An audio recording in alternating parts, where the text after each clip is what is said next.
C'est donc la réhabilitation des sites universitaires. Le projet, il est porté entre autres par l'État, la région et la métropole. Je vous propose qu'on regarde le reportage sur les tanneurs et on revient sur Polytech dans quelques instants. Le début d'un chantier qui était très attendu. À l'université de Tours, le retrait symbolique du premier carreau de revêtement du site des tanneurs a eu lieu ce matin, car une partie de ces locaux qui datent des années 70 va être entièrement rénovée. Une bonne nouvelle pour les étudiants qui constatent chaque jour un peu plus leur dégradation. Par exemple, au niveau isolation, c'est pas forcément ça. Donc l'hiver, il fait très froid.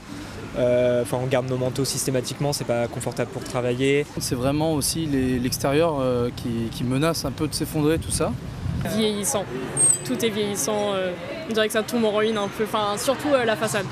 Une façade qui avait dû être mise sous filet car des morceaux de revêtement menaçaient de chuter. Alors celui-ci va être entièrement refait, ainsi que les accès PMR et l'isolation des bâtiments B et D qui accueillent la BU et les plus vieux amphithéâtres. Des travaux qui devraient permettre de réduire de 30% les dépenses énergétiques. Ce travail commence donc par enlever ce qui n'est pas tombé, puisqu'on voit bien qu'il y a des petits grillages qui ont été posés. On va complètement vider ce bâtiment, enlever toute la peau extérieure, phase par phase, et la reconstituer l'enveloppe en changeant les menuiseries, en changeant la pierre qui habille la façade, et en intercalant dans tout ça les bonnes isolations qui vont faire que le bâtiment va être environnementalement beaucoup plus performant.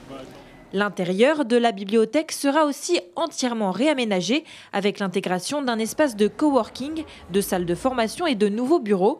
Elle disposera aussi d'une entrée indépendante côté Loire permettant de nouvelles plages d'ouverture pour les étudiants mais aussi les habitants de la métropole. Enfin, le parvis Télème sera aussi flambant neuf, une image de modernité positive pour l'université. Notamment pour, on va dire, l'international. En plus, on vient juste de rentrer dans une université européenne, l'université Néolaya. Je pense que ça constituera, on va dire, un facteur d'attractivité supplémentaire. Coût total des travaux, 22,8 millions d'euros, financés à hauteur de 10 millions par la région Centre-Val de Loire, de 3 millions par Tours Métropole et le reste par l'État et l'université. La fin des travaux et la mise en service sont attendus pour la rentrée universitaire 2025.